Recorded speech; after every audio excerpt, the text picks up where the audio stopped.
Hey, what's going on, everybody? It's your girl Melro from Stunning Income Profits, where we teach you how to be the hero of your last name. And as you can tell from the title of this video, I want to talk today about something that is often overlooked. A lot of people do not talk about and don't touch on is the money mindset and exactly what that means, or at least what that means to me.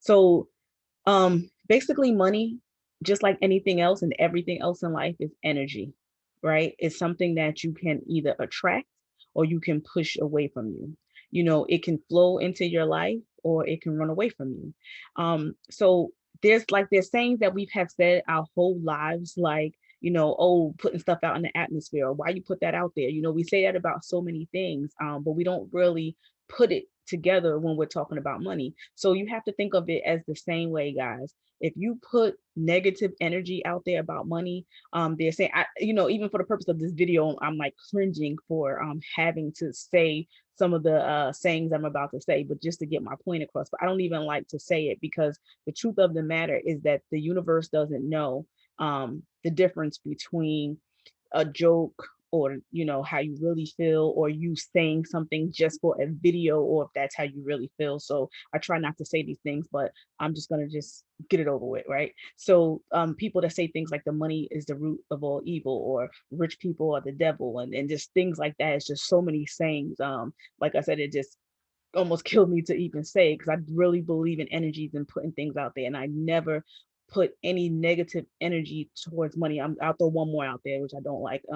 People will say, "Oh, I'm broke," or they tell the kids, um, uh, "We can't afford it," or "I don't have it." Even if that's so-called the case, there's different ways to word that so that you don't keep bringing that energy back into your life and towards the flow of money inside of your life. So if you're always thinking about lack, if you're always thinking of what you do not have, you will continue to get more of that. So I challenge you to change your thought process. If you see something in the store and you can't afford it, focus on the things that you can afford, or focus on trying to word that a different way, that that is mine. Let's say it's a shirt.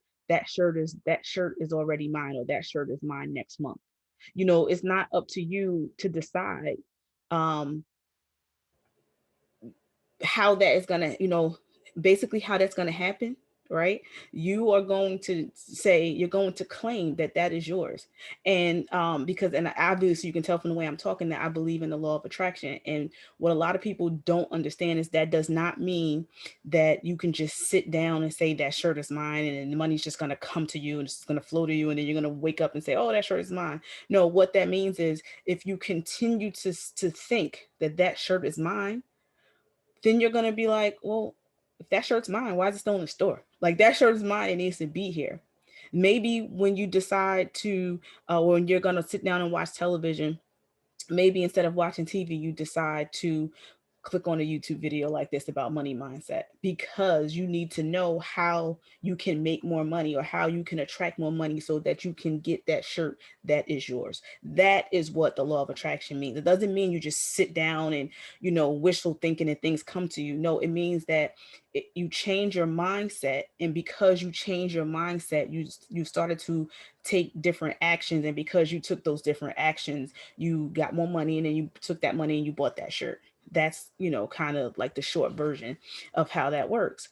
Guys, I also want to talk to you about accountability. So when I talk about being the hero of your last name, I always tell people, it starts with, I say, stopping the bleeding, right? Generation after generation, there's a lot of people that, maybe their parents didn't tell them about investing, didn't tell them about credit, didn't tell them how to balance a checkbook, and so on and so forth. Well, I feel like when you get to a certain age, enough's enough. If you're 20, 25, 30, 35, 40, whatever your age is, how long can you continue to say, well, mommy and daddy didn't teach me, or the school system didn't teach me? We're here in the year 2021. There's too many YouTube videos. There's too many things you can find on Google. There's your local community college that has courses for $120 or something like that. Sometimes they even have free weekend courses. It's too many resources to sum it up in this day and age that you can acquire the knowledge that you need to get to where you want to be. And there are circumstances, guys. Don't think I don't understand that.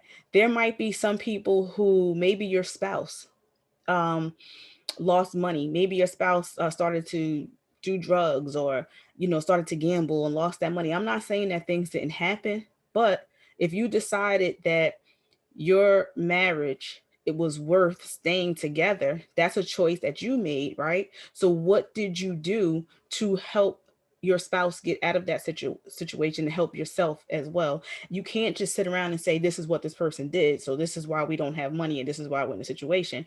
You decided to stay together, so then you have to decide to work it out and figure it out um on that end too. And there's, I mean, the so many examples, that can go on and on, guys. Maybe you lost your job.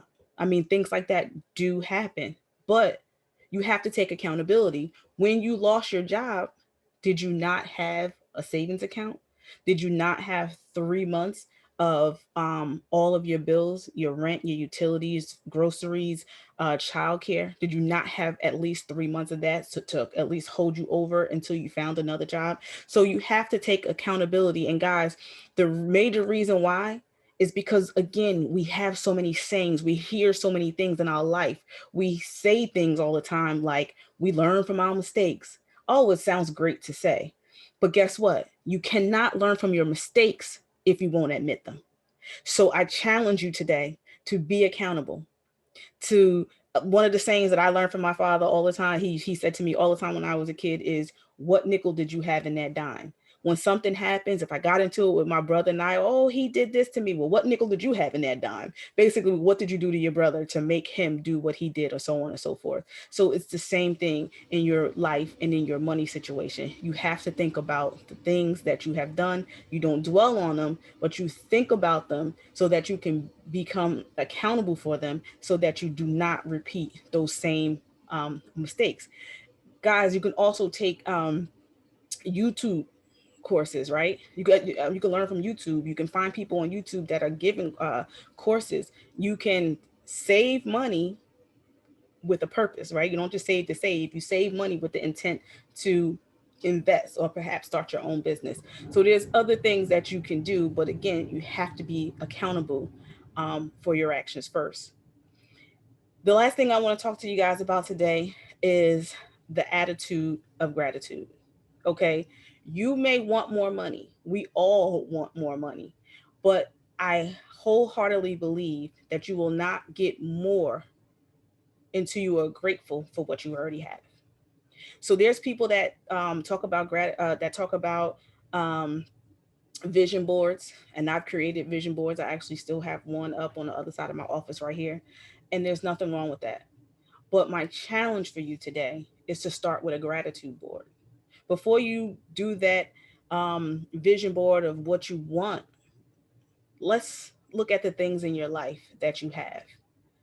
It could be the fact that you have healthy children, because not everyone can say that.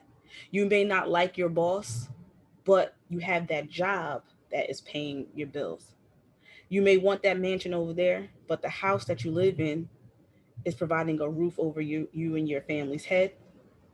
It is keeping you safe from these cold, crazy winter that we have if you're in the East Coast. So um you have to be grateful for the things that you already have. And that's what I did. I created a vision board. And sometimes, listen, we're not perfect spouses, we're not perfect parents and things like that. But if my kids are making noise while I'm trying to do a video or so on and so forth, or what have you, but when I come downstairs and I see that board and I see those smiling faces, and I see that, wow, they're twins and they were born healthy, and they both made it, because not everyone can say that. Some people had started with twins and lost a twin. It's just so many things that you can be grateful for. So my challenge for you today is to have an attitude of gratitude each and every day. Be intentional. It's not going to happen by accident. You have to be intentional to have an attitude of gratitude. So, guys, those are just three things that I wanted to talk about with the money mindset. Of course, there's several more, but I just wanted to come quickly and do a quick video for you today. So I hope you guys liked it. If you did, please do me a favor and subscribe.